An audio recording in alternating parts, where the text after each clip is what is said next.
bhí lá ionintach ar fad agus an bhfuil mé chum Mhic Concharraige gon dar thuaid agus tá fíor riime agus bródarm siad an chéad bliana bhfuil an corran seo chur ar fáil agus tá sé buaite agamsa agus ní féidir é bhuachant a cháhfuid is dói agus tá bródarm go mé chéad duine agus an dar duine a bhuaid gur míle maith ag Oireachtas Cheanada.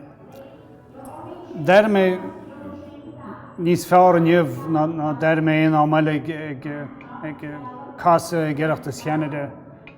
Bhí níos mó misní am ná bhí ag comórta seile is beidir go beagán níos mó creacht agam tá mé teacht an seile chéad bliana.